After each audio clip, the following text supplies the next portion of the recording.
Bonjour, chers téléspectateurs et visiteurs de la chaîne YouTube officielle du ministère de l'Équipement et de l'Eau, dans une nouvelle série avec des interviews avec des experts, des responsables du secteur routier. Ils sont tous ici à Rabat pour le séminaire international sur les concepts innovants de l'exploitation routière pour une mobilité plus sûre et plus durable. Ce séminaire est organisé conjointement entre le ministère de l'Équipement et de l'Eau, le PIARC, l'Association mondiale de la route, et l'ANPCR, l'Association marocaine permanente des congrès de la route. Sans plus tarder, j'ai l'honneur d'avoir parmi nous Madame Loubna Boutaleb, la directrice générale de la société Rabat Région Mobilité. Bienvenue Madame Boutaleb. Toute première question directe, est-ce que vous pouvez rapprocher nos téléspectateurs encore plus de la société Rabat Région Mobilité? Notre société est une société de développement local qui est la consécration du partenariat entre l'État et les collectivités territoriales au sujet de la question de l'organisation et de la gestion de la mobilité. Finalement, le service public de transport aux citoyens dans son sens très large. C'est une dénomination que nous avons depuis bientôt 1 an. Historiquement, en fait, on émane de la société du tramway de Rabat-Salé, qui a été créée en 2009 par décret, qui était une société d'État pour la conception, la réalisation, le financement et l'exploitation du premier réseau de tramway moderne du Royaume. Exactement. Alors, Madame Boutaleb, vous étiez une invitée principale lors de la première session qui a débattu des exemples d'exploitation, je pense, routière, les systèmes intelligents de transport ici au Maroc, mais au monde. Est-ce que vous pouvez nous rapprocher encore plus de votre retour sur expérience du tramway, notamment Rabat, de l'utilisation de ces concepts innovants d'exploitation routière? Alors, l'introduction du système de tramway dans l'environnement urbain, effectivement, nous avons eu la charge de concevoir ce système-là et de prévoir finalement comment il peut s'introduire comme solution avant tout qui répond aux besoins des déplacements des différents citoyens, mais aussi comment il va s'intégrer dans les systèmes déjà existants, que ce soit bien sûr les systèmes routiers, mais les différents systèmes de fonctionnement ou d'information qui font finalement le fonctionnement de la ville. Donc ce sont des systèmes qui offrent un service de transport aujourd'hui en commun, et ça c'est important. Donc c'est une vraie alternative aux moyens de transport individuels et qui permettent sur un même espace de la voirie de transporter beaucoup plus de personnes. Et donc c'est vraiment réfléchir le partage de la voirie vers des modes plus capacitaires, des modes aussi moins coûteux, donc socialement plus accessibles, et enfin qui sont plus respectueux de l'environnement, surtout avec tous les enjeux que nous connaissons aujourd'hui des changements climatiques. Oui, tout à fait. On introduit aussi, ce sont des systèmes qui sont, de par le monde, très sécuritaires. Alors c'est là où vient le rôle des nouvelles technologies dans ces systèmes-là et qui permettent finalement de bien maîtriser l'environnement dans lequel va circuler ces moyens de transport. Et in fine, le but, c'est vraiment d'élever le niveau en termes de services publics, de mobilité pour le citoyen lambda sur tout le territoire. Donc, Madame Loubna, dans un premier temps, vous ciblez plus les gens qui n'ont pas de véhicule, mais comment attirer les autres personnes qui ont des véhicules et leur permettre de laisser leur voiture et passer au tramway? En fait, on cible tout le monde. Il s'agit juste d'expliquer ce que j'ai expliqué dans le séminaire, c'est que la particularité de nos villes ou de nos grandes villes au Maroc, c'est une particularité propre à notre pays et peut-être d'autres pays en voie de développement, c'est que nous avons une part modale presque de 50% de modes doux, donc marche à pied ou vélo et autres, et aussi nous avons un taux d'équipement des ménages en véhicules particuliers qui certes est en progression très importante, mais on a quand même 50% des ménages et souvent qui sont socialement défavorisés, qui n'ont pas accès à la voiture particulière ou à d'autres moyens de transport particuliers. Donc, ils sont forcément demandeurs de transport public. Et donc, il est à notre charge, en tant qu'institution publique et aussi en tant qu'autorité locale, d'offrir la possibilité à tout le monde de se déplacer dans des conditions qui sont sécuritaires, accessibles et confortables. C'est là cette notion-là qui est importante. Maintenant, il est aussi important de se projeter par rapport aux enjeux que représente le développement important de la voiture particulière, sans forcément dire qu'on doit limiter la voiture particulière.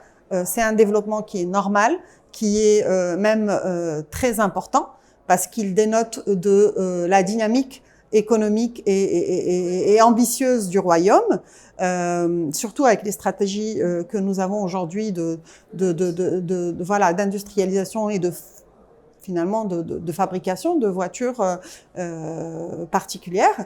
Ceci dit, il faut envisager la gestion et le partage. On revient au partage de la voirie ou de l'infrastructure entre les différents modes. Une complémentarité de tous les moyens de transport. Tout à fait.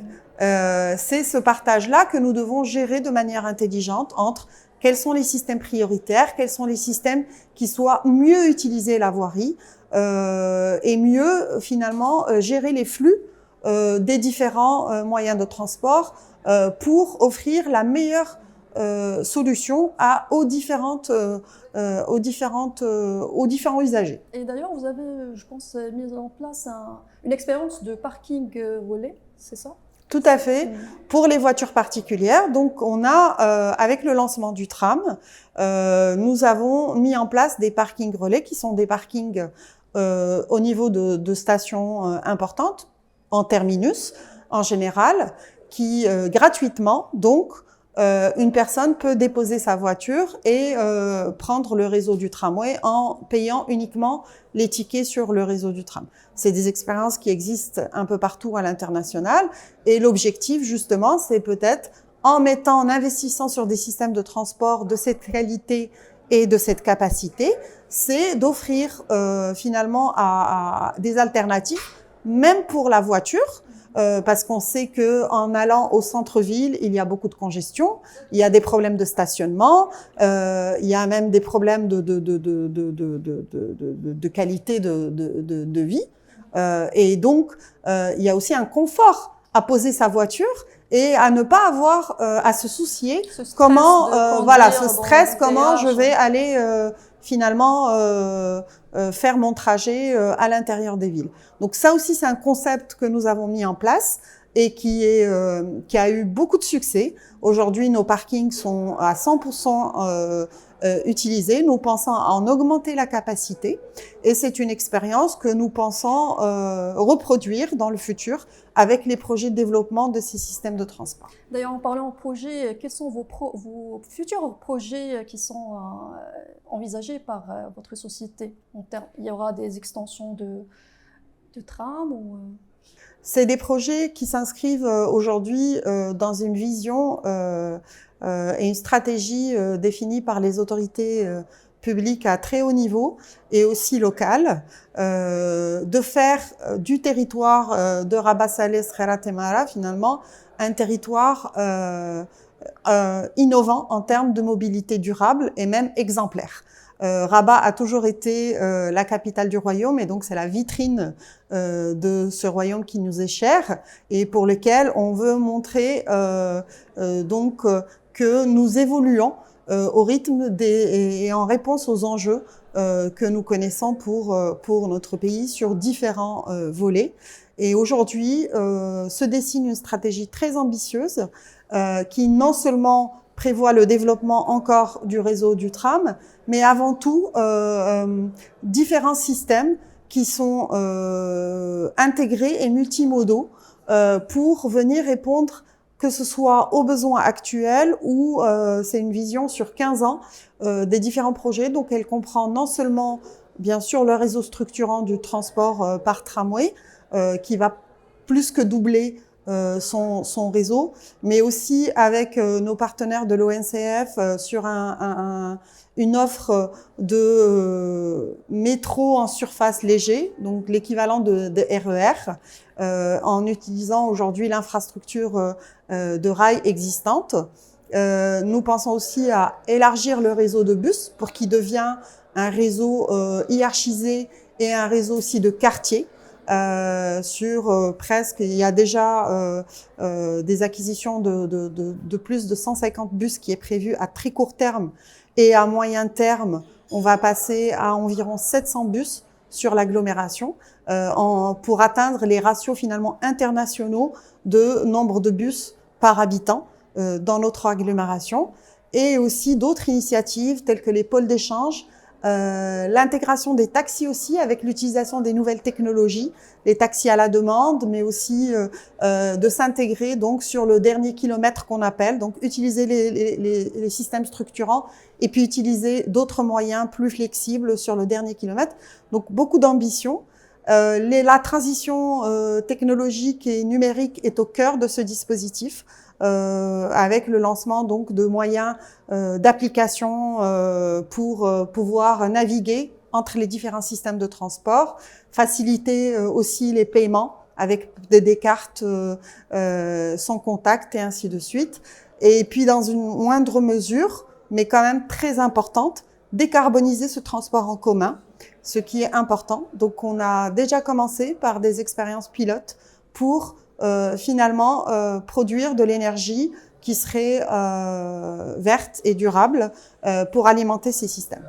Je crois, Madame Boutaleb, vous avez répondu à ma prochaine question qui était votre vision du futur de la mobilité durable et sûre pour le Maroc. Est-ce qu'on peut rêver d'un système mass, Mobility as a Service, ou une plateforme uniforme pour tous les moyens de transport? Est-ce qu'on peut rêver de cette prestation?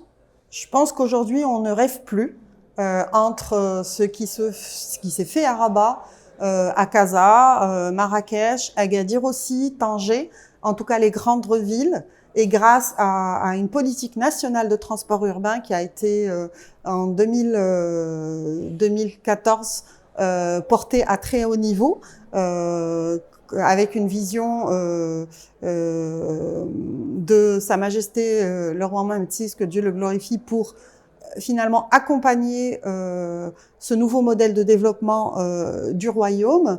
C'est des expériences qui sont concrètes, qui ont l'avantage aujourd'hui de montrer qu'on peut changer la donne et que, avec les compétences locales, on est capable de réaliser des projets structurants. Aujourd'hui, charge à nous de vraiment réussir la réalisation pour l'avenir de la transformation de nos espaces urbains avec tous les défis que représente la mobilité. D'ailleurs, merci beaucoup, Madame Loubna Boutaleb. Je rappelle que vous êtes directrice générale de la société Rabat Région Mobilité, pour tous ces éclaircissements, d'avoir répondu favorablement à notre invitation. Merci. Merci, chers téléspectateurs. Je vous donne un autre rendez-vous dans une autre interview. À très bientôt.